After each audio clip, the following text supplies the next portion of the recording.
Yang terhormat Kepala SD Negeri 5 Banyuasin 3, Ibu Lasmiana, Sarjana Pendidikan Sekolah Dasar. Yang kami hormati Bapak Ibu Guru SD Negeri 5 Banyuasin 3 yang hadir dalam kegiatan hari ini. Alhamdulillah di pagi hari yang cerah ini kita dapat berkumpul di dalam ruang kelas ini dalam rangka penyampaian diseminasi kegiatan aksi nyata modul 1.4 mengenai budaya positif. Untuk memulai kegiatan kita pada hari ini, marilah bersama-sama kita melafazkan lafaz basmalah. Bismillahirrahmanirrahim.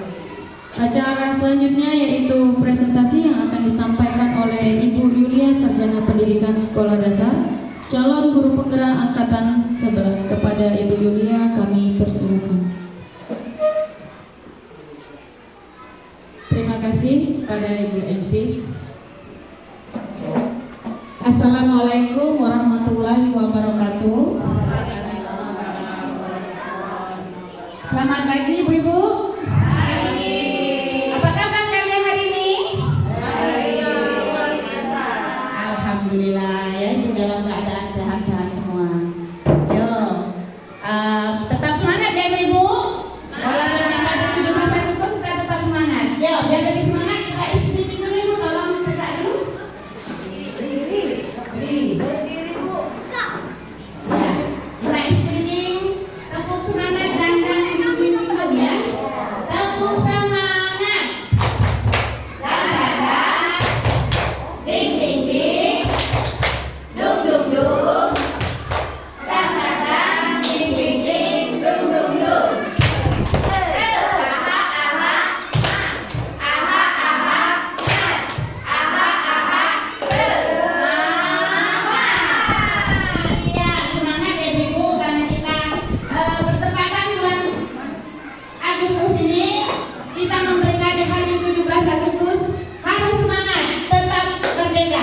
Ya, baik Ibu-ibu, hari ini saya akan menyampaikan diseminasi budaya positif dalam aksi nyata, pembuatan aksi nyata pendidikan guru penggerak angkatan 11. Lanjut. Adapun tujuan diseminasi saya hari ini yaitu nantinya kita mampu memahami penerapan budaya positif di lingkungan sekolah. Kedua, mampu menerapkan budaya positif yang memerdekakan budaya untuk menciptakan ekosistem sekolah aman dan berpihak kepada murid. Lanjut. Nah, adapun judul ataupun temanya yaitu saya mengambil menyebarkan pemahaman dan penerapan budaya positif yang ada di sekolah kita. Nah, kita tahu ya, apa itu nanti budaya positif yang telah kita lakukan atau telah kita terapkan di sekolah. Lanjut. Ya, konsep inti dari budaya positif yang kita terapkan di sekolah selama ini sudah kita terapkan, mungkin kita tidak sadar ya apa yang telah kita lakukan. Konsep inti budaya positif ini banyak ya. Pertama, perubahan paradigma belajar. Nah, yang sering kita lakukan sehari-hari dalam memberikan pelajaran kepada anak. Kedua, kebutuhan dasar manusia. Kebutuhan dasar manusia. Ketiga, disiplin positif. Keempat, nilai-nilai kebajikan. Kelima, motivasi perilaku manusia. Keenam, posisi kontrol guru. Ketujuh, keyakinan kelas. Dan kedelapan adalah segitiga restitusi yang kita laksanakan, yang sering kita lakukan terhadap anak-anak kita. Ya, sekarang perubahan paradigma belajar. Ya, perubahan paradigma belajar itu yang sering kita lakukan di dalam kelas. Ya, pembelajaran dengan paradigma baru saat dirancang untuk berpihak pada murid, yaitu pembelajaran yang berdepresiasi. Ya, sehingga peserta didik belajar sesuai dengan kebutuhan mereka yang mengacu kepada karakter profil pelajar Pancasila. Nah, kan ibu-ibu, selama ini kita sudah menerapkan pembelajaran berdifferensiasi yang membentuk kelompok yang hasilnya nanti ada diferensiasi konten, produk yang pernah kita lakukan. Namun perubahan ini akan kita tingkatkan lagi. Ya, lanjut. Nah, menurut Dr. William Lecture dalam kontrol teori meluruskan, konsepsi tentang teori kontrol itu ilusi guru mengontrol murid. Ya, kita mengontrol murid. Kedua, ilusi bahwa kritik dan membuat orang merasa bersalah dapat menguatkan karakter kita. Ketiga, ilusi bahwa semua perbuatan positif, efektif dan bermanfaat. Keempat, ilusi bahwa orang dewasa memiliki hak untuk memaksa. Nah, dalam teori Lecture ini yang kita terapkan kepada anak yaitu mengontrol murid dari mulai murid datang sampai saat belajar dan pulang ke rumah. Itu kita mengontrol keadaan murid tersebut. Lanjut. Nah, di sini ada kegiatan tepal tangan. Nah, di sini ada kegiatan tepal tangan yang mana nanti ibu-ibu berpasangan, ya. Anda A dan B, ya. Anda dan teman Anda sobeklah secari kertas kecil, tuliskanlah benda atau sesuatu yang sangat berharga untuk Anda. Nah, di sini ibu-ibu tolong tuliskan sobek kertas secari kertas, tuliskan benda berharga apa yang ibu miliki.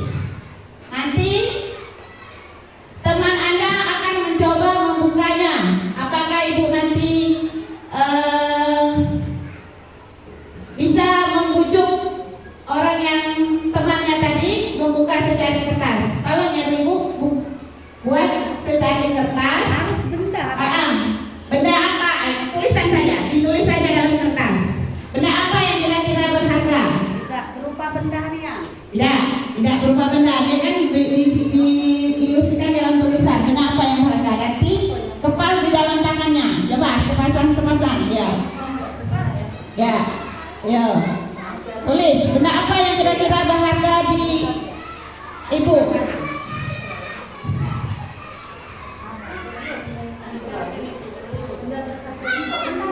Ya. Tidak mesti harus benda, ya. Segala sesuatu yang berharga. Ya, segala sesuatu yang berharga. Ya. Digenggam di tangannya. Nah, diremuk. Nah, apa yang ada dalam tulisan tersebut? Nah, ya. Nah, sekarang antara Ibu Salma dengan Ibu Rosulianti, A dan B yang mencoba sekuat tenaga. Tadi Ibu Salma membujuk Ibu Rusmiati. Kira-kira bisa nggak dengan sekuat hati Ibu Salma membujuk Ibu Rusmiati untuk membuka benda yang berharga yang di tangannya? Sekuat tenaga. Nah, dengan merayu Bu Rusmiati, bisa tidak dia menunjukkan benda berharga yang pada Salma?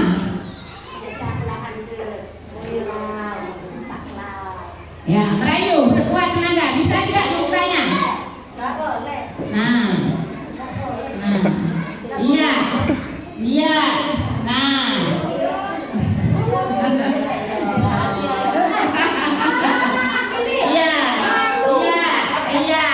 iya, di situ sudah ketahuan ya bahwa Ibu Rusmiati tidak mau membuka kepala tangannya, walaupun dibujuk oleh Ibu Salma. Itu merupakan posisi kontrol yang ada pada diri. Siapa yang kira-kira yang bisa membuka benda berharga yang ada di Ibu Rusmiati? Siapa? Dia dewe. Ya, artinya dirinya sendiri yang memegang kontrol. Pokoknya walaupun dia orang duit 1 juta lah, dia tidak mau membuka. Itu terjadi pada diri kita sendiri.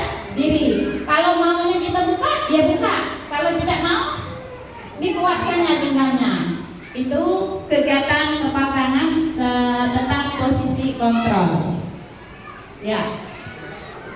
Nah, lanjut mengubah paradigma stimulus respon menjadi teori kontrol. Nah, stimulus respon realitas itu kebutuhan kita sama.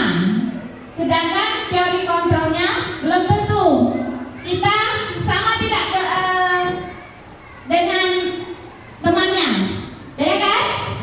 Ya, kalau kita kebutuhannya sama, belum tentu si B tadi pasti berbeda. Semua orang bisa melihat hal yang sama. Teori kontrolnya, setiap orang belum tentu dia memiliki gambaran yang berbeda. Terus kita mencoba mengubah orang agar berpandangan sama dengan kita. Teori kontrolnya, kita berusaha memahami pandangan orang lain tentang dunianya, belum tentu. Jadi kita dengan orang lain belum tentu sama, baik dari segi pandang maupun kemauannya. Orang lain bisa mengontrol saya.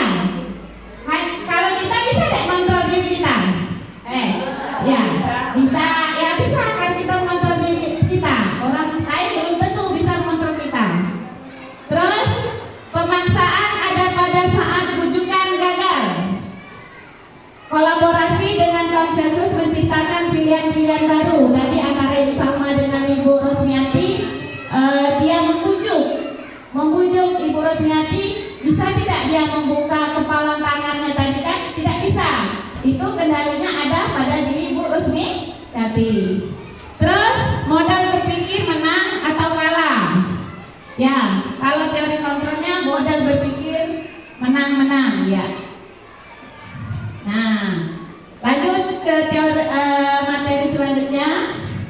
Karena materi kita padat ya Ibu, hari ini nanti ada video disiplin positif. Nah, ini yang sering kita tanyakan, banyak makna dari disiplin positif tersebut. Makna disiplin positif, maknanya disiplin itu sendiri berasal dari kata Latin, yaitu disiplin, yang artinya belajar. Kita belajar mengontrol diri agar dapat memunculkan motivasi internal, bukannya eksternal, sehingga menjadi diri kita bertanggung jawab terhadap apa yang akan kita lakukan. Itu makna disiplin. Kalau makna disiplin positif, yaitu mengartikan sebagai bentuk kontrol diri, ya, yaitu belajar untuk kontrol diri agar dapat mencapai suatu tujuan yang mulia. Tujuan yang mulia di sini mengacu pada nilai-nilai, prinsip-prinsip mulai yang dianut oleh seseorang. Tujuan disiplin tersebut ya, makna dari disiplin positif tersebut.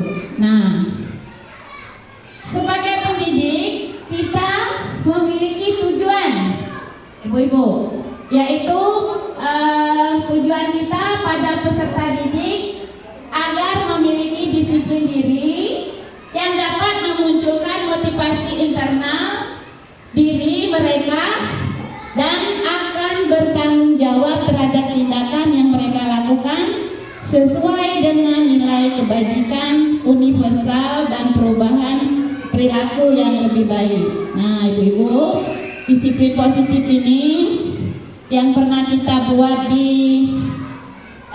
PMM, kita kadang itu salah mengartikan. Tapi arti positif itu adalah baik, ya, yang mana kita mengarahkan kepada anak-anak untuk berbuat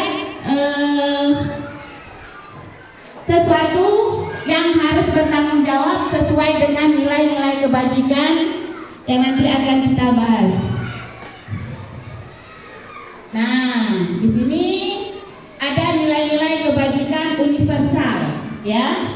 Nilai-nilai kebajikan universal berarti nilai-nilai yang disepakati bersama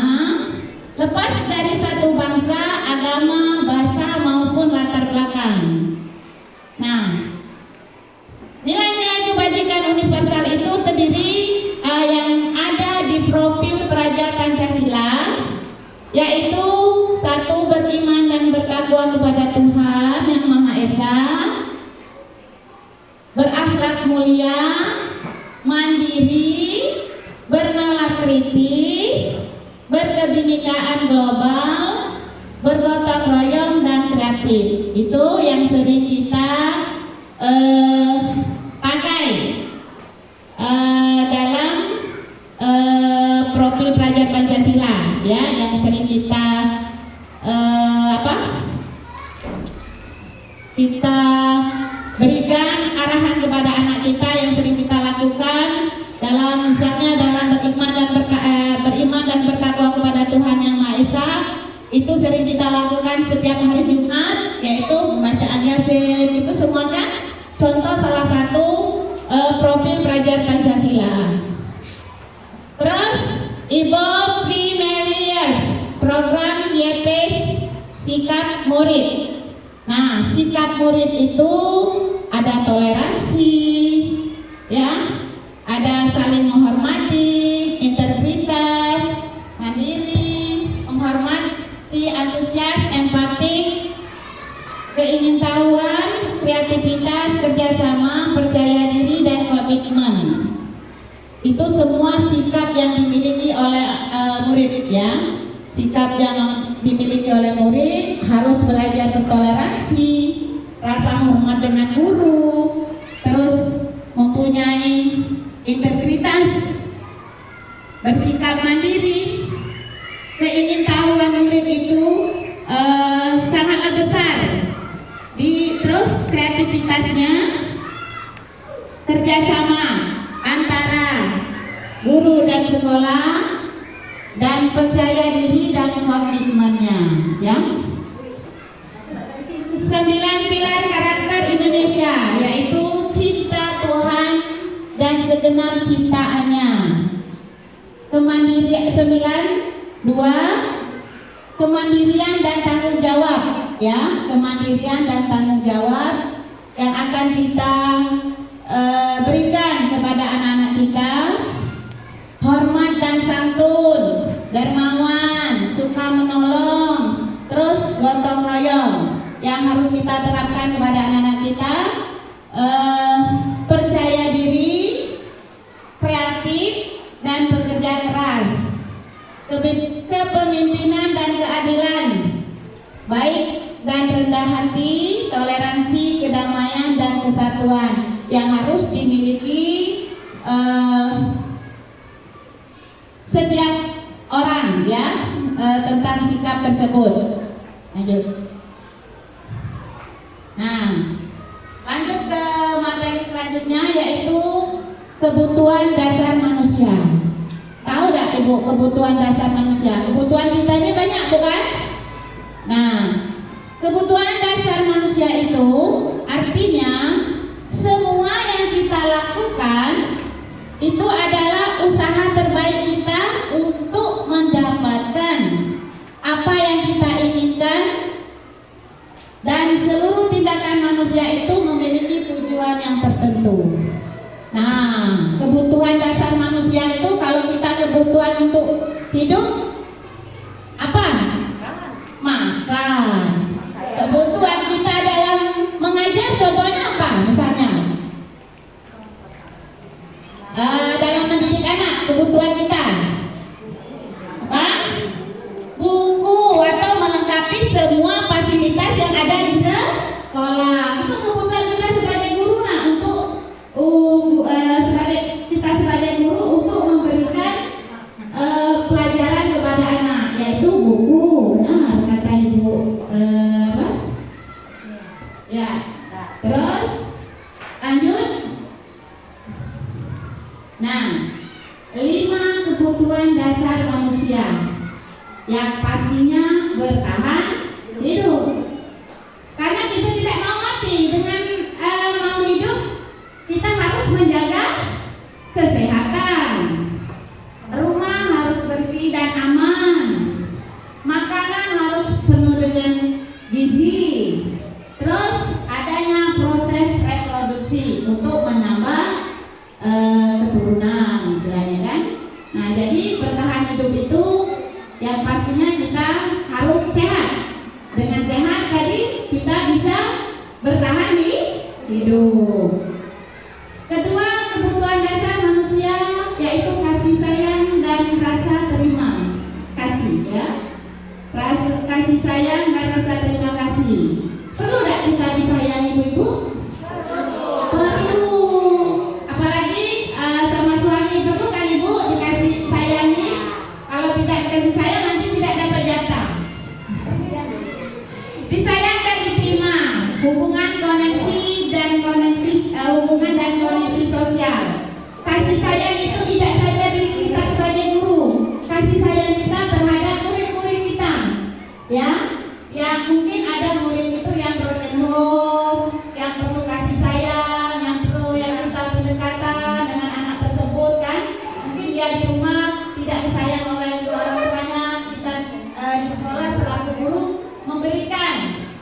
kasih sayang, apalagi itu murid yang masih di tingkat SD, perlu sekali kasih sayang terhadap orang tuanya ya. Kalau memang orang tuanya masih ada, ya kemungkinan dia tidak akan kurang rasa kasih sayang. Kebebasan. Nah, perlu tidak kita bebas ibu? Perlu. Kalau kita terikat batin, rasanya tak gerak lagi, tak baca. Ya, terkekang. Jadi kebebasan itu artinya kemandirian, otonomi, memiliki pilihan dan mampu mengendalikan arah hidup seseorang. Kita tidak mau terkekang atau tidak mau terikat, kita maunya bebas, ya. Nah, bangsa Indonesia saja sudah bebas, jadi kita tidak boleh memaksa, nantinya memaksa anak, misalnya anak tersebut memiliki kekurangan, jadi kita harus memberikan dia kebebasan, tapi kebebasannya tidak harus terarah. Jangan mentang-mentang bebas dia tidak mau menghormati gurunya. Keempat, kesenangan. Nah, perlu tidak kita ada kesenangan itu ibu? Perlu kesenangan itu, ya. Dengan kesenangan kita bisa bermain dan tertawa, hati jadi senang, ya. Jangan berotok naik marah pula. Kesenangan itu bisanya bermain, tertawa, itu bisa menambah imun atau menghilangkan rasa stres yang ada pada diri kita. Kelima, penguasaan. Nah, penguasaan itu dianggap berharga karena bisa membuat perbedaan, bisa membuat pencapaian kompetensi yang diakui atau dihormati. Lanjut. Nah, di sini ibu mempunyai video kebutuhan dasar manusia menurut Dr. William Glimcher dalam Choice Theory. Sekarang video tadi.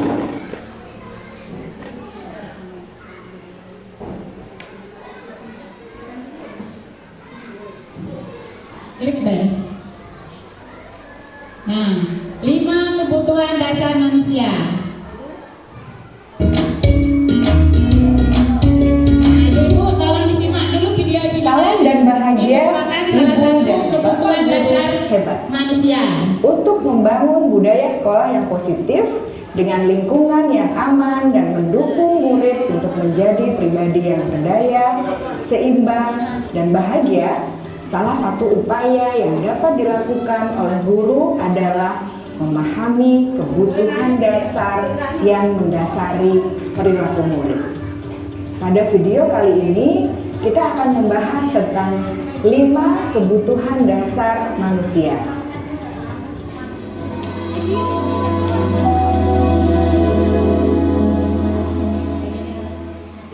Ki Hajar Dewantara dalam salah satu kutipannya menyatakan, kita ambil contoh perbandingannya dengan hidup tumbuh-tumbuhan.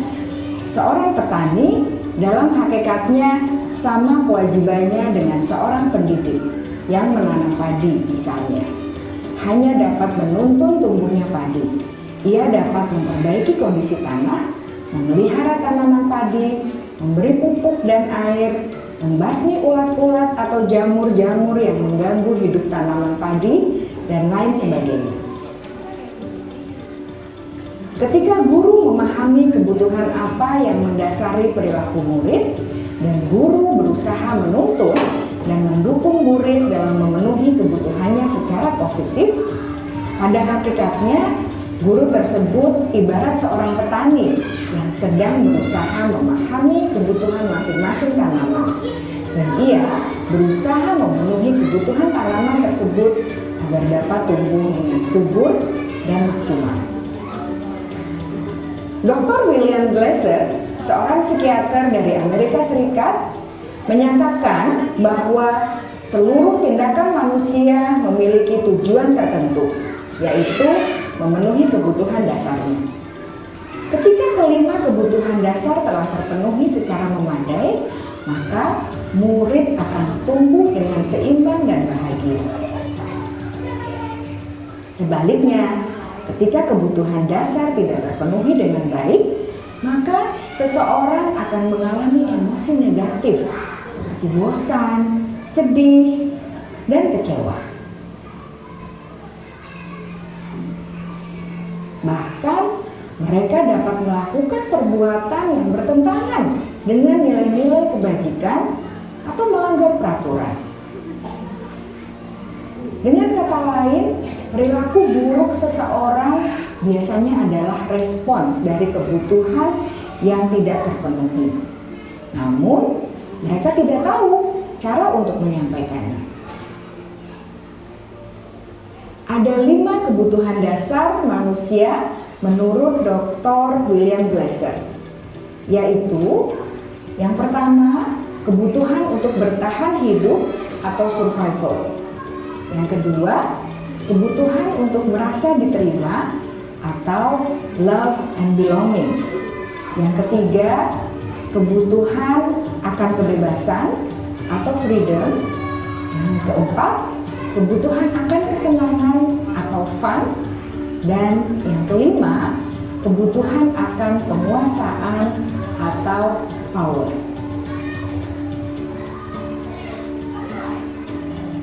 Kebutuhan dasar yang pertama adalah kebutuhan yang bersifat fisiologis untuk bertahan hidup atau survival. Misalnya, kesehatan, rumah, dan makanan. Kebutuhan biologis sebagai bagian dari proses reproduksi termasuk kebutuhan untuk tetap bertahan hidup. Kebutuhan untuk merasa aman juga termasuk dalam kebutuhan ini.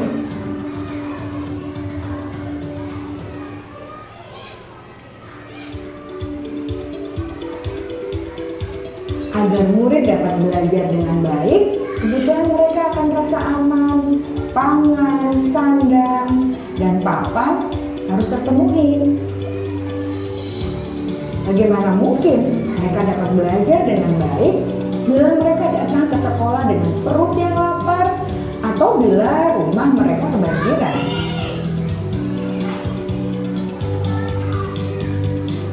Setelah kita mengetahui kebutuhan pertama yang sebagian besar bersifat fisiologis, mari kita lihat kebutuhan kedua sampai kelima yang semuanya berhubungan dengan psikologis. Mari kita lihat kebutuhan yang kedua, yaitu kebutuhan akan perasaan diterima oleh kelompok atau komunitasnya, atau kebutuhan love and belonging. Kebutuhan ini meliputi keinginan untuk tetap terhubung dengan orang lain seperti teman, keluarga, teman kerja, dan kelompok di mana kita tergabung. Setiap murid ingin menjadi bagian yang berharga dari kelas dan juga sekolah. Mereka juga ingin diterima oleh orang lain dan kelompoknya. Bahkan, murid yang terlihat paling cuek pun jauh di dasar hatinya pasti ingin merasa diterima. Sebagai guru, seharusnya kita dapat menerima murid kita apa adanya, sesuai dengan kodratnya. Karena setiap murid adalah unik. Mereka memiliki kekuatannya masing-masing, sehingga guru seharusnya bisa menciptakan kesempatan untuk murid berkolaborasi dan memiliki ikatan emosi satu sama lain. Murid-murid yang memiliki kebutuhan yang besar untuk merasa diterima, biasanya mereka belajar karena suka pada gurunya, dan mereka juga suka bekerja dalam kelompok. Kebutuhan yang ketiga adalah kebutuhan akan kebebasan atau kebutuhan membuat pilihan. Murid harus diberi kesempatan untuk membuat pilihan dan bertanggung jawab atas pilihan yang mereka telah ambil.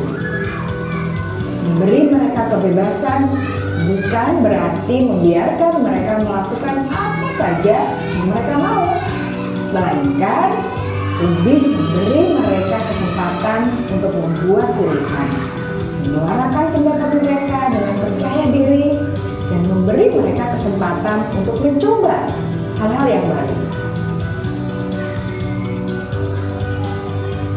Pembelajaran dengan metode yang beragam dan menarik juga akan memenuhi kebutuhan murid tentang kebebasan ini.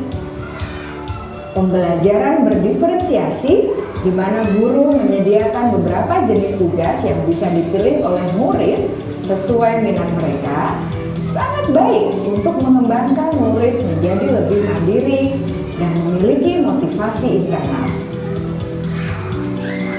Karena kebutuhan akan kebebasan pada dasarnya adalah kebutuhan untuk mandiri, memiliki otonomi, memiliki pilihan, dan mampu mengendalikan arah hidupnya sendiri.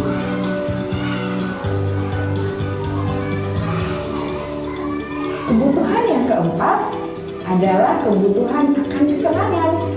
Bayangkan Bapak Ibu, hidup tanpa rasa senang. Betapa menyedihkannya.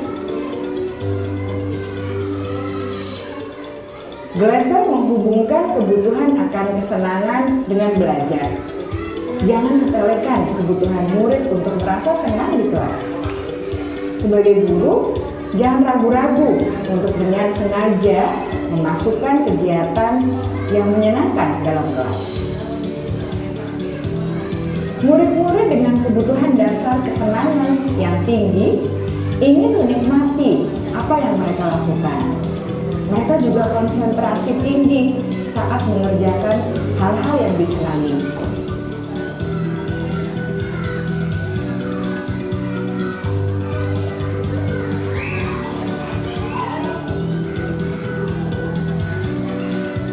Kebutuhan yang kelima adalah kebutuhan akan penguasaan. Setiap murid memiliki kebutuhan untuk merasa kompeten, menjadi terampil, diakui pencapaian dan keterampilannya, didengarkan, bisa membuat dampak dan pengaruh, dan memiliki rasa harga diri. Mereka sebaiknya diberi kesempatan untuk membuat keputusan tentang hal-hal yang penting dalam hidupnya yang tidak merasa dikontrol oleh sistem sekolah. Pada murid yang telah menginjak usia remaja, seringkali mereka merasa tidak memegang kendali atas kehidupannya sendiri, karena guru kerap kali berpengaruh dalam mengambil keputusan. Murid-murid yang memiliki kebutuhan dasar akan penguasaan yang tinggi biasanya selalu ingin menjadi pemimpin. Mereka juga suka mengamati sebelum mencoba hal-hal yang baru. Mereka juga perfeksionis dan merasa kecewa bila melakukan kesalahan.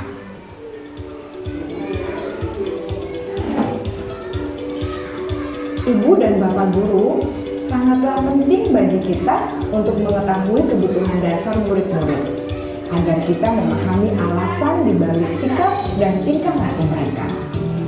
Bila murid berperilaku buruk atau melanggar peraturan sehingga tindakannya tidak sesuai dengan nilai-nilai kebajikan, maka guru harus mencari tahu alasan yang mendasari tindakan tersebut dan kebutuhan apa yang belum terpenuhi. Melalui percakapan dengan guru dalam pendekatan disiplin positif, murid dapat diajak untuk bersikap reflektif dalam mengenali kebutuhan-kebutuhan yang berusaha mereka penuhi dan mendasari tindakan mereka. Jika guru mengabaikan perilaku buruk murid-murid, maka perilaku tersebut akan berpengaruh pada suasana kelas yang kurang kondusif dan akan berpengaruh pada tujuan dari pendidikan itu sendiri. Ibu, Bapak guru hebat, mari kita menjadi guru yang lebih baik dengan memahami kebutuhan dasar murid-murid kita dan senantiasa membimbing mereka untuk menjadi pribadi yang berdaya seimbang, dan bahagia. Salam dan bahagia, Ibu dan Bapak Guru hebat. Ya, itulah ibu-ibu video singkat tentang kebutuhan dasar manusia yang tadi sudah saya jelaskan, dan ditambah video pula, kemungkinan bisa memahami makna dari isi video tersebut, yaitu tentang kebutuhan dasar manusia, bertahan hidup, kesenangan, ya. Terus kita lanjut. Nah, sekarang lanjut pada materi selanjutnya, yaitu teori motivasi perilaku manusia. Teori motivasi perilaku manusia. Yang pertama yaitu untuk menghindari ketidaknyamanan atau hukuman, ya. Menghindari ketidaknyamanan hukuman. Kedua, untuk mendapatkan imbalan atau penghargaan dari orang lain. Itu motivasi dari ekstrinsik, artinya luar, ya, dari luar. Sedangkan motivasi dari intrinsik, dari dalam, yaitu untuk menjadikan orang-orang yang mereka inginkan untuk menghargai diri sendiri dengan nilai-nilai yang mereka percayai. Kalau dari intrinsik itu dari dalam, ya. Jadi mereka menginginkan menghargai diri kita sendiri itu ya dari nilai yang ada di dalam hati kita, ya. Itu namanya motivasi intrinsik. Sedangkan ekstrinsik tadi di luar. Nah, ada sebuah kasus di sini. Sebagai seorang guru, saat Anda hadir mengajar di kelas tepat waktu, motivasi apakah yang mendasari tindakan Anda? Apakah Anda datang tepat waktu karena tidak ingin ditegur oleh atasan Anda dan kemudian mendapatkan surat peringatan atau menghindari ketidaknyamanan dan hukuman? Atau Anda ingin mendapatkan pujian dari atasan Anda dan mendapat penghargaan sebagai karyawan atau guru berprestasi, atau mendapatkan imbalan atau penghargaan dari orang lain, atau Anda ingin menjadi orang yang menghargai waktu, menghargai diri Anda sendiri sebagai teladan bagi murid-murid Anda, karena Anda percaya tindakan Anda sebagai guru akan dicontoh oleh murid-murid Anda untuk menghargai nilai-nilai diri sendiri. Nah, manakah motivasi yang paling kuat mendasari tindakan Anda? Atau bahkan kombinasi dari dua motivasi atau bahkan ketiga-tiganya? Dari motivasi tadi, apakah menghindari ketidaknyamanan hukuman, atau ingin karena kita datang pagi tadi minta pujian dari kepala sekolah, atau mendapatkan imbalan dan penghargaan, atau menghargai nilai-nilai diri kita sendiri? Lanjut. Nah, dihukum oleh penghargaan. Bahwa penghargaan berlaku sama dengan hukuman, ya. Penghargaan itu berlaku sama dengan hukuman dalam arti meminta atau membujuk seorang untuk melakukan sesuatu yang memenuhi suatu tujuan dari orang yang meminta atau membujuk, seperti Bu Salma tadi, kan. Dorongan eksternal yang akan ada faktor ketergantungan berapa dampak dan pemberian penghargaan, ya. Apakah itu pengaruh jangka pendek dan jangka panjang? Apakah penghargaan menghukum? Apakah penghargaan mengurangi ketepatan? Apakah penghargaan tidak efektif? Penghargaan merusak hubungan? Penghargaan menurunkan kualitas? Dan penghargaan mematikan kreativitas? Serta penghargaan mengurangi motivasi intrinsik. Dari kasus tersebut, kan, kasus tadi, apakah dia termasuk nantinya meminta imbalan, penghargaan, ataupun mengurangi ketepatan tadi? Lanjut. Nah, bentuk program kebajikan, bentuk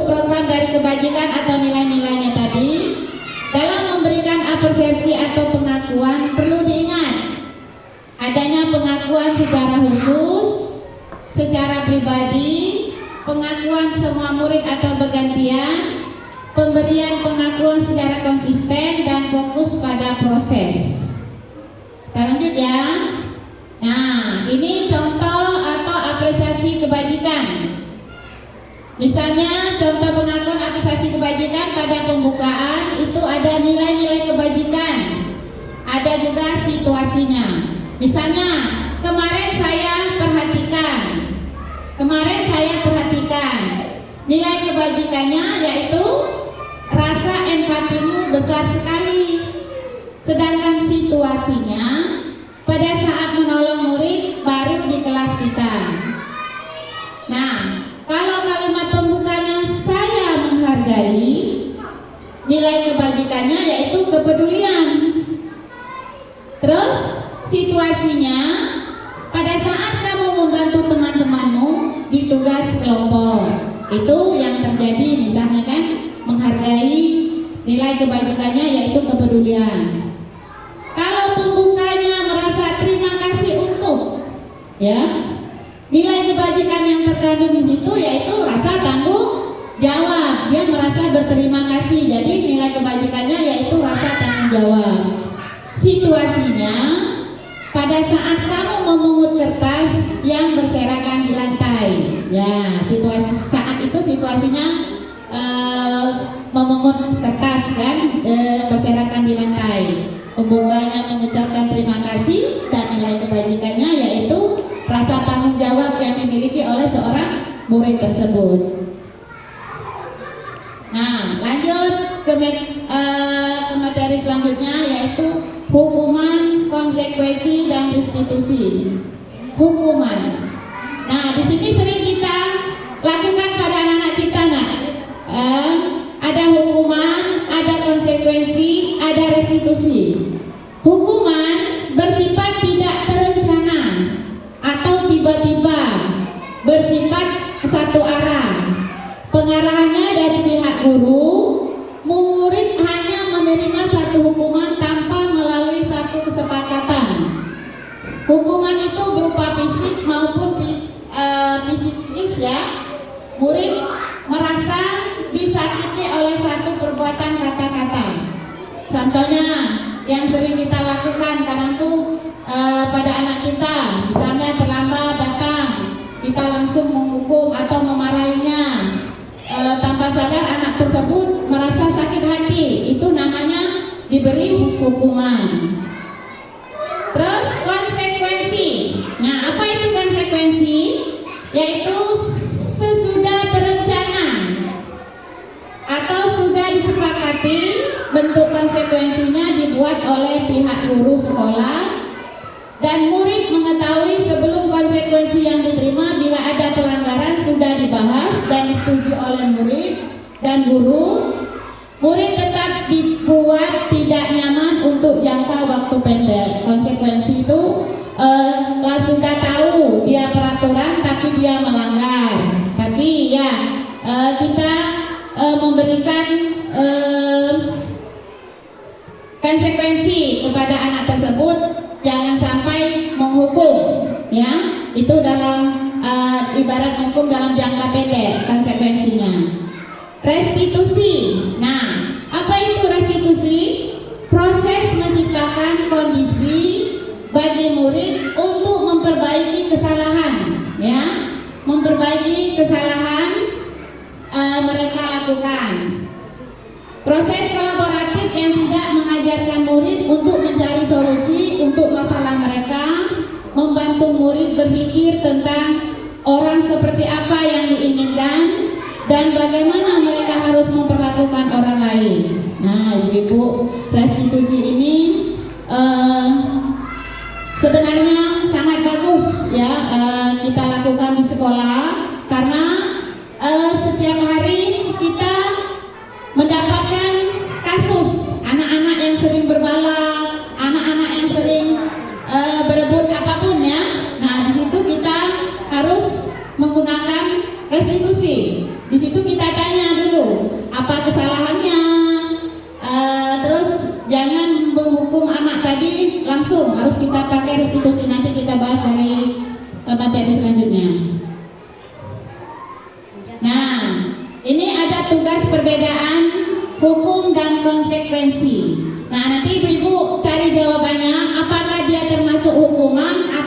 konsekuensi. Tindakan guru mencatat 100 kali di dalam buku kalimat saya tidak akan terlambat lagi karena terlambat ke sekolah. Apakah konsekuensi atau hukuman, Ibu? Konsekuensi. Apa? Konsekuensi. Ya, ada yang konsekuensi, ada yang hukuman. Nanti kita bisa tahu jawabannya ya. Kedua, lari mengelilingi lapangan basket 2 kali karena terlambat hadir di sekolah. Hukuman. Ya, nanti kita lihat jawabannya ya. Murid diminta untuk push up 15 kali karena tidak menggunakan masker di sekolah. Konsekuensi atau hukuman, Bu? Hukuman. Ya. Nah, terus menggantikan kertas tugas teman yang telah dicoret-coret. Konsekuensi. Ya. Membersihkan tumpahan air di meja tulis karena tersenggol pada saat belajar. Ya, konsekuensi. Murid disuruh untuk mengenakan sepatu seharian di sekolah karena tidak mengenakan sepatu hitam. Konsekuensi atau hukuman, Ibu? Hah? Hukuman. Ya, hukuman. Terus terakhir kalimatnya, lari mengelilingi lapangan basket 2 kali karena terlambat 10 menit untuk pelajaran PJOK. Hukuman. Ya, sekarang kita lanjut, kita lihat jawaban yang ibu-ibu baca tadi. Nah, mencatat 100 kali dalam buku tadi, saya tidak akan terlambat lagi karena terlambat di sekolah, yaitu hukuman. Lari mengelilingi lapangan basket tadi termasuk hukuman. Murid diminta push up 15 kali, hukuman. Menggantikan kertas tugas teman yang telah dicoret-coret, itu konsekuensi. Membersihkan tumpahan air di meja juga konsekuensi. Murid disuruh tidak mengenakan sepatu, itu hukuman. Benar jawaban Ibu Dewi tadi. Terus lari mengelilingi lapangan basket 2 kali karena terlambat 10, yaitu konsekuensi. Jadi Ibu-ibu, kita bisa membedakan apa itu hukuman, apa itu konsekuensi. Yang lebih sebenarnya hukuman itu yang mengecilkan perasaan hati anak, sedangkan konsekuensi itu kita memberikan jawaban menghukum tapi tidak dalam jangka panjang, jangka pendek, ya, memberikan solusinya maksudnya. Nah, hukuman dan konsekuensi, sesuatu yang menyakitkan harus terjadi. Hukuman namanya dihukum, pastilah sakit hati. Konsekuensinya sesuatu yang harus terjadi, tidak apa-apa, kan? Hukuman membuat anak sakit, fisik maupun hati untuk jangka waktu yang lama. Jadi kita, kalau bisa kita sebagai guru jangan sampai menghukum, ya, karena itu bersifat mengecilkan hati anak tersebut. Anak konsekuensinya menjaga anak menghargai disiplin. Hukuman paksaan, ya, yaitu stimulusnya yaitu tanggapan. Mendorong anak menyakiti diri sendiri, berarti mendorong anak agar mudah menyesuaikan diri. Konsep diri yang buruk, konsep diri konsekuensinya konsep diri yang baik, lawannya maksudnya kan. Anak belajar untuk menyembunyikan kesalahan, konsekuensinya anak belajar tidak mematuhi peraturan. Hukuman marah, rasa bersalah, dipermalukan, merasa tidak dihargai, konsekuensinya kehilangan hak yang dibuat tidak nyaman. Lanjut.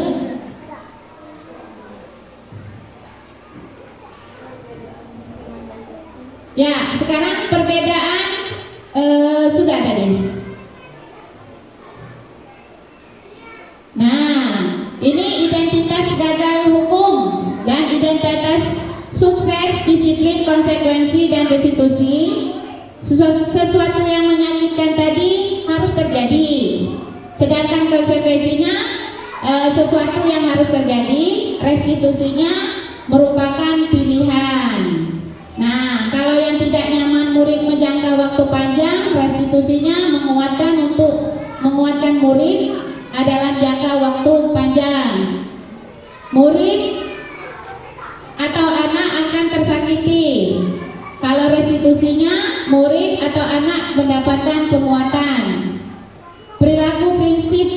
perilaku pasif dan agresif itu konsekuensinya penguatan hanya bertahan dalam jangka waktu dan masalah terpecahkan.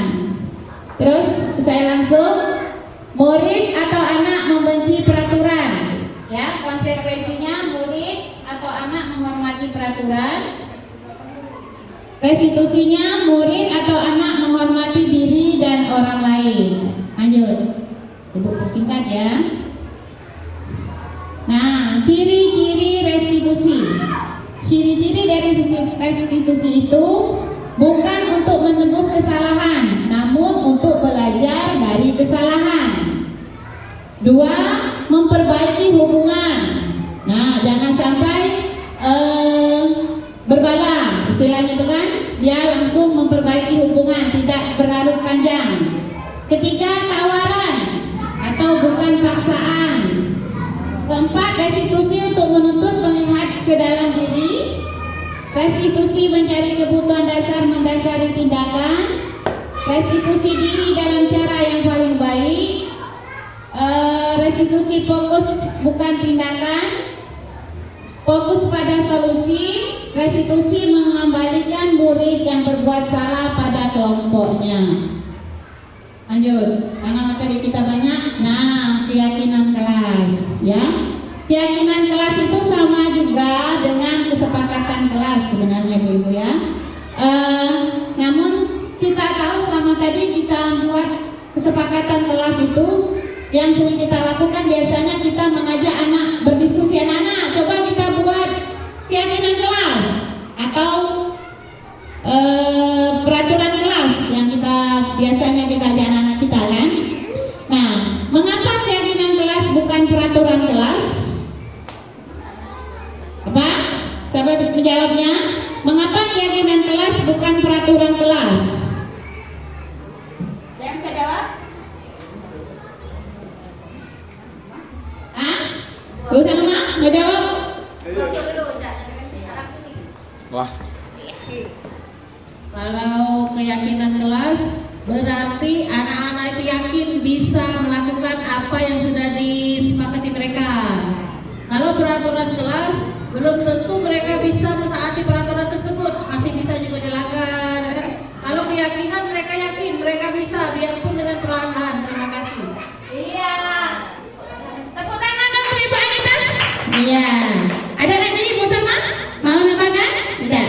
Ya, betul ya yang dijawab oleh Bu Anita itu, peraturan itu belum tidak sama dengan keyakinan kelas. Lanjut. Nah, mengapa kita memiliki peraturan dan harus menggunakan helm bila mengendarai roda 2? Mengapa kita memiliki peraturan 3M? Menggunakan masker, mencuci tangan, menjaga jarak 1,5 meter. Mengapa kita memiliki peraturan harus datang tepat waktu pada saat mengikuti pelatihan? Nah, untuk mendukung motivasi intrinsik yang ada di dalam hati kita, nilai-nilai keyakinan lebih menggerakkan seseorang dibanding mengikuti serangkaian peraturan-peraturan, ya. Jadi peraturan itu yang kita buat di sekolah atau di kelas, itu kita buat dengan anak-anak bisa. Sedangkan keyakinan tersebut belum tentu ya dimiliki oleh anak tersebut. Nah, pembentukan keyakinan kelas. Nah, di sini Ibu punya sticky note. Di sini kita belajar membuat keyakinan kelas atau peraturan kelas ya. Nanti saya bagikan.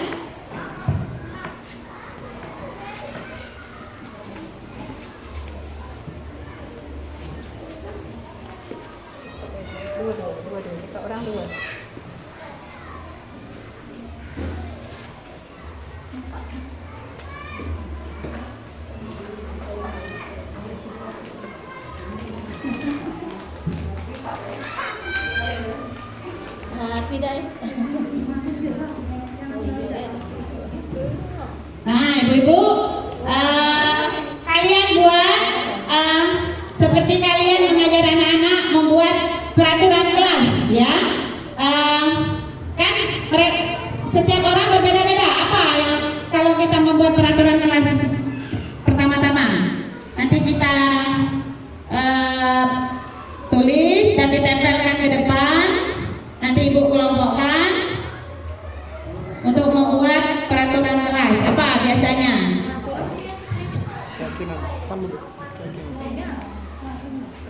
Peraturan kelas. Ya, apa biasanya? Nanti kalau selesai tolong ditempel ke depan ya. Di samping ini. 2 saja Bu ya, tulisannya 2 saja kertasnya. Nanti saya gabungkan. Tolong ditempel Ibu sama. Langsung dua pekinnya nih. Hah? Langsung dua. Ya. Tolong maju ke depan ya Nak.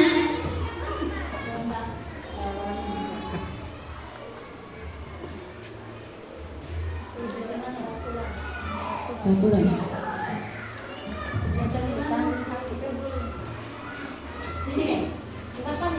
Ya. Nah, ya.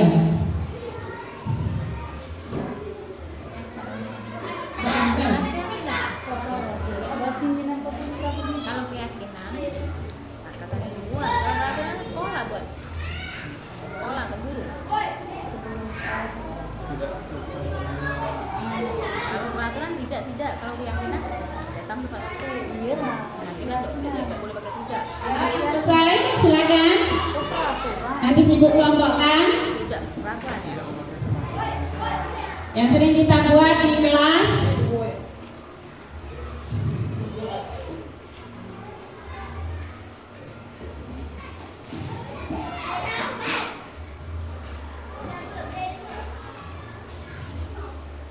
Ya, terima kasih Bu Sumiati. Ayo, yang lain.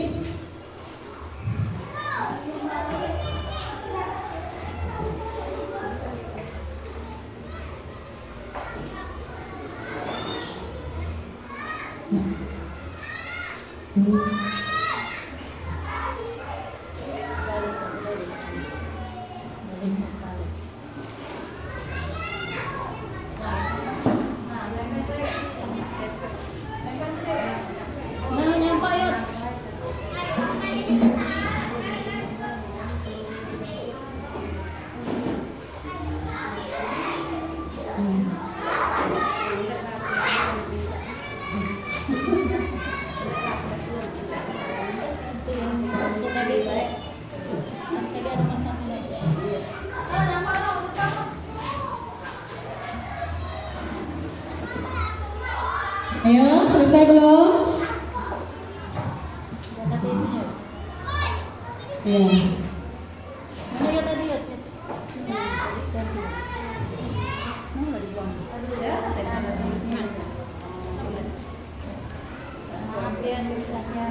Iya. Terima kasih untuk Ibu Anita.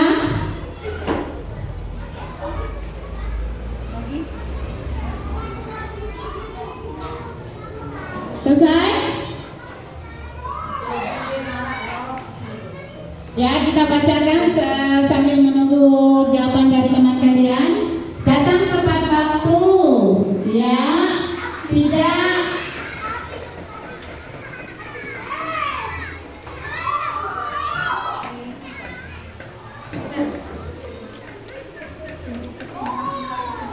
Tidak terlambat ke sekolah. Terus dari kelas berdoa sebelum memulai pelajaran. Datang tepat waktu. Terus harus memakai sepatu jika sedang melakukan olahraga. Ya, terima kasih Bu Antina. Tidak boleh memakai sepatu di dalam kelas. Ya, membaca doa sebelum pulang. Ya, di sini sama ya, sama seperti tidak terlambat datang sekolah. Kita gabungkan di sini. Keyakinan berdoa sebelum ini ada di sini. Terus harus memakai seragam sepatu, datang tepat waktu juga di sini. Dikelompokkan. Jangan lagi.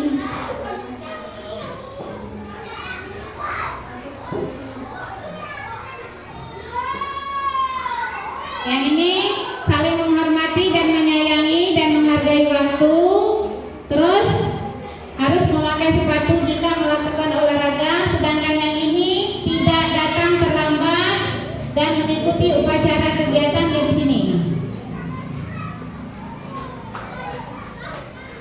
Ya, terima kasih Bu Dalia. Yaitu keyakinan yang telah dibuat oleh Bu Dalia, peraturannya harus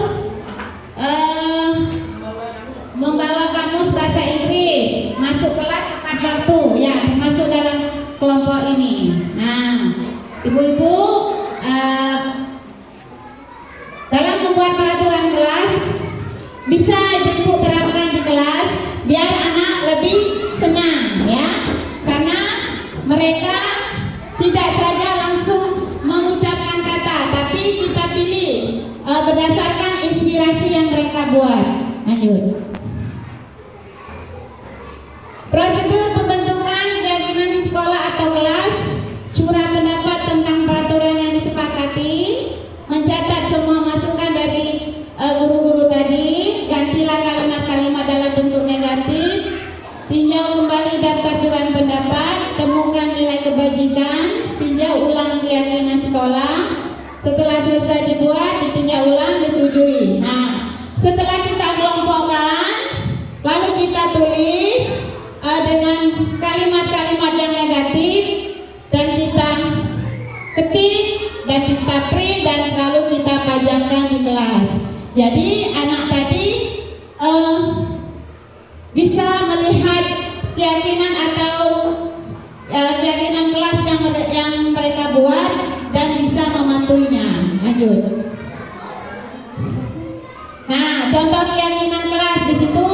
Karena ibu kelas 5, ibu bacakan saja untuk kelas 5. Selalu bersikap positif, senantiasa menjadi diri yang terbaik, percaya dan menghormati orang lain, berkomitmen terhadap setiap tugas, senantiasa membantu. Lanjut.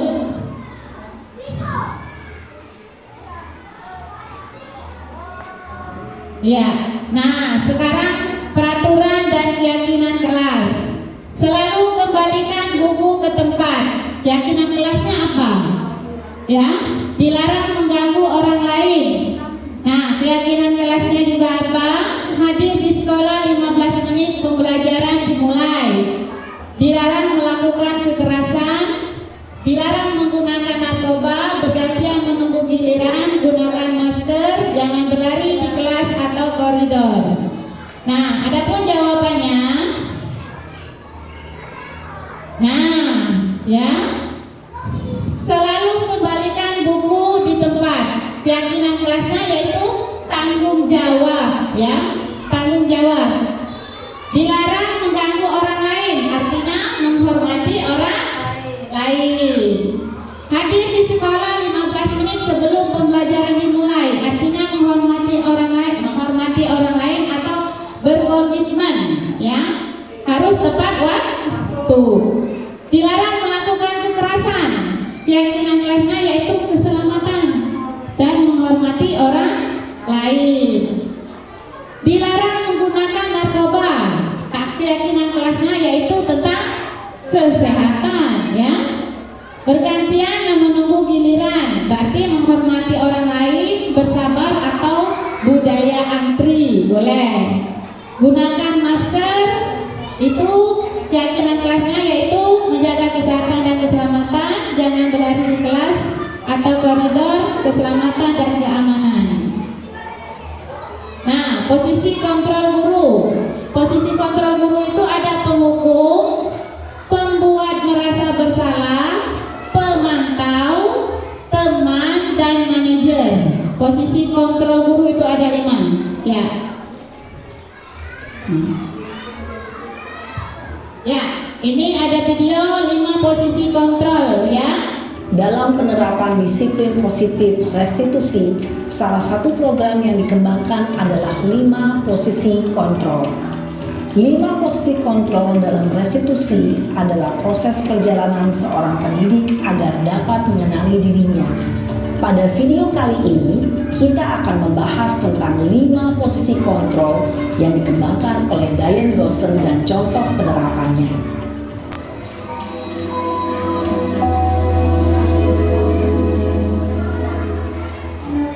Lima posisi kontrol itu adalah: 1. Posisi penghukum. 2. Posisi pembuat merasa bersalah. 3. Posisi teman. 4. Posisi pemantau atau monitor. Dan 5. Posisi manajer. Untuk lebih memahami kelima posisi tersebut, mari kita saksikan kasus Naren yang terlambat hadir 20 menit di sekolah dan melihat bagaimana kelima posisi kontrol dalam menghadapi masalah tersebut.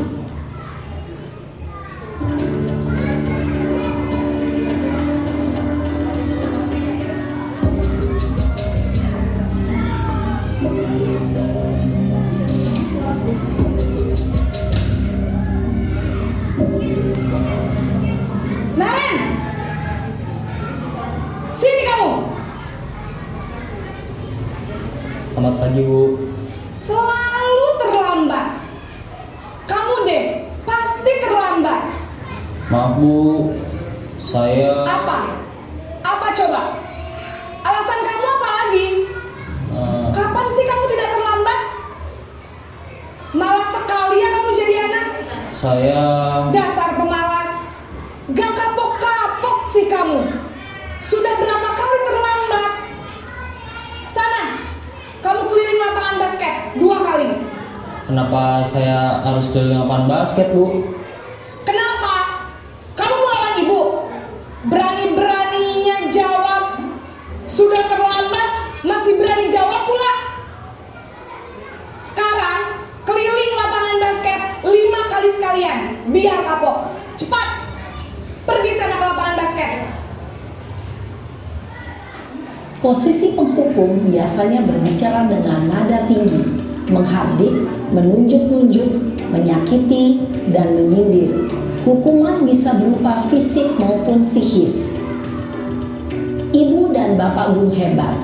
Dampak yang terjadi pada murid ketika guru berada pada posisi penghukum adalah murid cenderung akan memberontak, bahkan menyimpan dendam.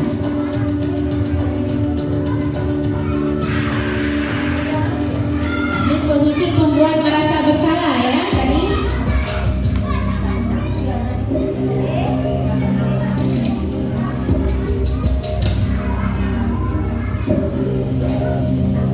Naren,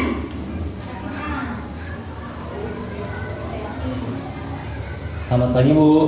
Naren, kamu kenapa terlambat lagi, nak?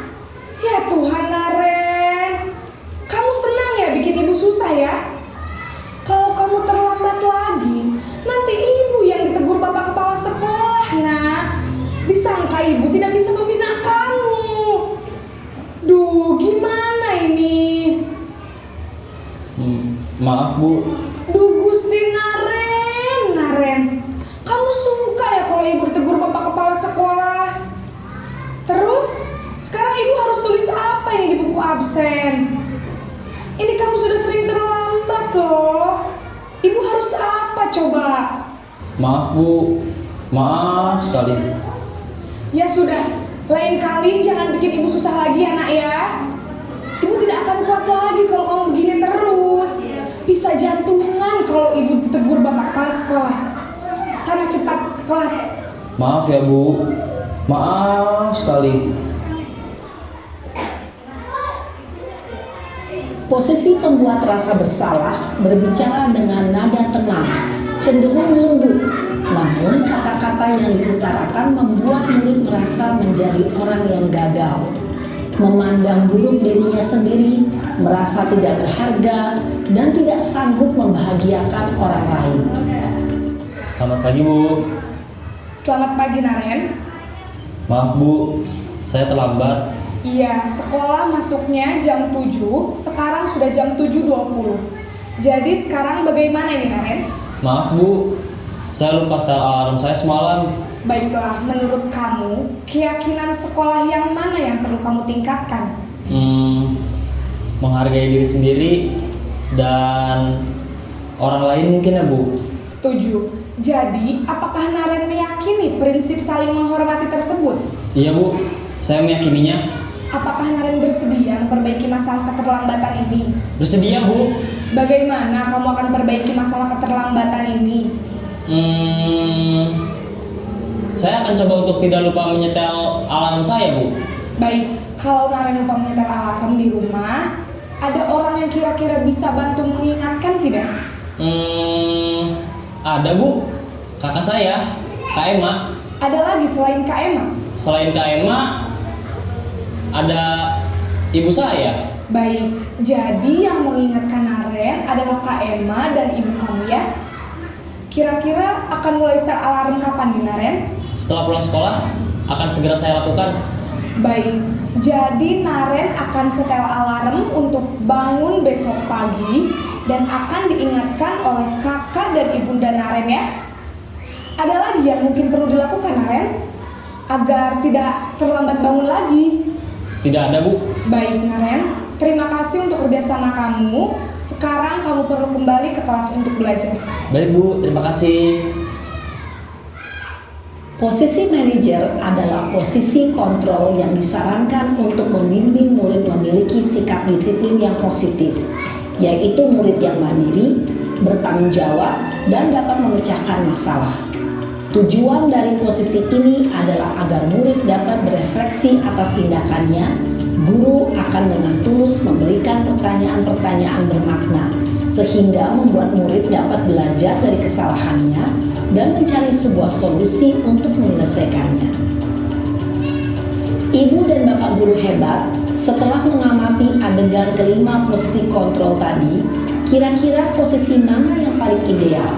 Posisi mana yang dapat menunjang motivasi intrinsik murid? Ya, tentu posisi manajer. Posisi ini memang posisi ideal yang ingin dituju setiap pendidik. Pada posisi inilah, guru dapat menerapkan disiplin positif yang berpihak pada murid, yang memerdekakan murid. Perjalanan seorang pendidik tentunya tidak mudah untuk sampai pada posisi seorang manajer. Namun, tujuan kita pasti, yaitu menciptakan murid-murid yang mandiri, merdeka, dan bertanggung jawab.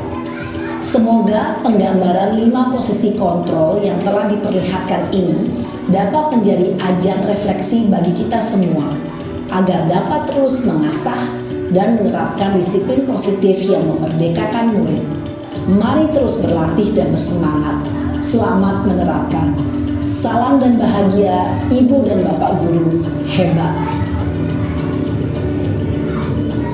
Ya, itulah 5 contoh posisi kontrol ya, yang mana yang lebih bagus kata di dalam video tadi yaitu posisi manajer, yang mana kita berpihak kepada murid dan memerdekakan murid ya. Lanjut, posisi kontrol itu ada penghukum, pembuat merasa bersalah, teman, pemantau, dan manajer yang sudah divideokan tadi. Lanjut. Nah, pernyataan siapa yang mengatakan saya kecewa sekali dengan kamu. Tadi termasuk pemantau, atau manajer, atau apa tadi, merasa bersalah. Itu saya kecewa sekali dengan kamu. Itu termasuk merasa bersalah atau pemantau atau manajer, ibu-ibu? Apa? Pemantau. Merasa bersalah. Ya. Nanti kita lihat jawabannya. Ya. Kamu tidak pernah benar melakukannya. Apa? Penghukum. Merasa bersalah ya? Ya, sama. Ayolah lakukan demi ibu dan bapak. Teman, ya. Apakah kamu mau mendapatkan stiker bintang hari ini, ibu-ibu? Manajer. Manajer, ya. Nanti kita lihat jawabannya ya, yang mana benar. Bagaimana kamu bisa menyelesaikan masalah ini? Penghukum. Apa manajer? Manajer. Ya. Apakah kamu selalu yang paling terakhir? Apa bila terjadi kasus Apa ia termasuk penghukum, apa teman, pemantau, dan manajer. Tapi yang sebagusnya tadi yaitu manajer ya. Kita berpihak kepada murid dan memerdekakan murid. Lanjut. Segitiga restitusi ya, ini yang terakhir ya, segitiga restitusi. Lanjut.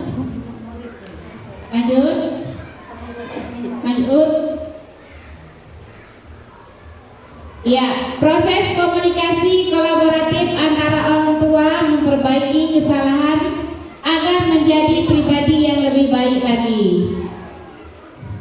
Nah, segitiga restitusi ini memiliki ciri-ciri 3. Pertama, yaitu menstabilkan identitas. Kedua, validasi kebutuhan. Ketiga, menanyakan keyakinan. Nah, kamu tentu punya alasan mengapa melakukan hal tersebut. Adakah cara yang lebih aktif untuk mendapatkan apa yang kamu butuhkan? Setiap orang pasti pernah melakukan kesalahan. Kamu bukan satu-satunya yang pernah melakukan ini. Dan nilai-nilai apa yang kita sepakati? Kamu ingin menjadi orang yang seperti apa? Nah, ibu-ibu, dalam kasus restitusi ini banyak sering terjadi di sekolah kita. Sebaiknya kita menggunakan segitiga restitusi ini, kita bisa mengetahui pokok permasalahan atau yang terjadi pada anak ya. Pertama, apabila anak terjadi sedang berkelahi, kita panggil, kita identitas dulu apa permasalahannya, terus kita validasi dulu kebutuhannya dan menanyakan keyakinan. Nah, menstabilkan identitas ya, menstabilkan identitas itu kesalahan yang dibuat merupakan satu proses pembelajaran. 2, mengubah identitas gagal menjadi identitas sukses. Nah, menstabilkan identitas guru yang berkata, nanti apabila kamu menemukan kasus misalnya menstabilkan identitas guru berkata, berbuat salah itu hal yang manusiawi. Tidak ada manusia sempurna. Bapak Ibu juga pernah berbuat salah. Kita pasti bisa menyelesaikan permasalahan ini. Bapak Ibu tidak tertarik untuk mencari tahu siapa yang benar, siapa yang salah. Bapak Ibu lebih tertarik untuk menyelesaikan masalah. Kalau kamu menyalahkan dirimu sendiri terus-menerus, apakah kamu bersikap baik pada dirimu sendiri? Nah, ini merupakan pertanyaan-pertanyaan kita selaku guru untuk menanyakan anak tersebut. Ya, apakah kamu merasa menyelesaikan permasalahan itu? Ya, lanjut. Validasi tindakan yang salah. Validasi tindakan yang salah itu setiap tindakan pasti memiliki tujuan untuk memenuhi kebutuhan. 2, mengubah pandangan dari stimulus respon ke berpikir proaktif. 3, mengenali tujuan dari pemenuhan kebutuhan. Lanjut. Terus guru berkata, kamu bisa saja akan melakukan hal yang lebih buruk, tapi kamu tidak melakukannya. Itu pertanyaan guru yang berkata ya. Kedua, kamu pasti punya alasan mengapa melakukan dan apa yang penting bagi kamu. Itu pertanyaan dari validasi. Kamu boleh tetap berusaha menjaga sikap itu, tapi tambahkan sikap lain yang baru. Maukah kamu belajar cara lain untuk mendapatkan yang kamu butuhkan tanpa harus memukul? Nah, apakah kamu bisa melakukan dengan baik untuk besok lagi? Itu pertanyaan motivasi internal. Kedua, mampu menghubungkan antara keyakinan dan tindakan yang telah dilakukan. Nah, ini kalimat atau contoh guru bertanya ya, atau berkata, apakah nilai yang kita percaya di kelas atau di sekolah kita? Terus nilai-nilai universal apa yang telah kita sepakati? Kelas yang ideal itu seperti apa? Terus kamu ingin menjadi anak seperti apa?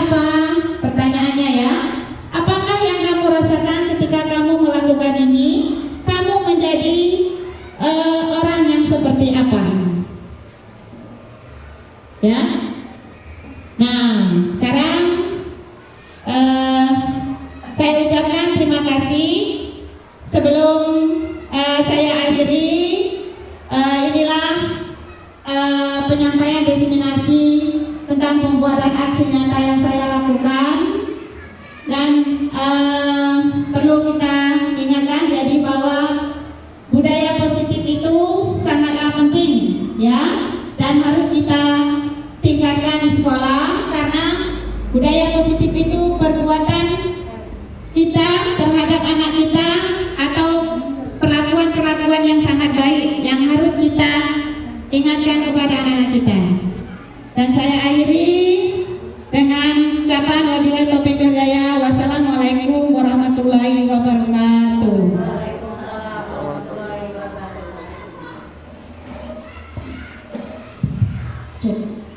Baik Bapak Ibu Guru, itulah tadi presentasi dari Ibu Yulia. Semoga materi yang kita terima hari ini senantiasa menjadi motivasi kita untuk terus memperbaiki dan mendisiplinkan siswa ke depan. Dengan berakhirnya kegiatan presentasi kita pada hari ini, maka berakhir pula acara kita. Untuk menutup acara kegiatan kita pada siang hari ini, marilah bersama-sama kita melafazkan lafaz hamdalah. Alhamdulillahirabbil alamin. Saya selaku pembawa acara pamit undur diri. Wassalamualaikum warahmatullahi wabarakatuh.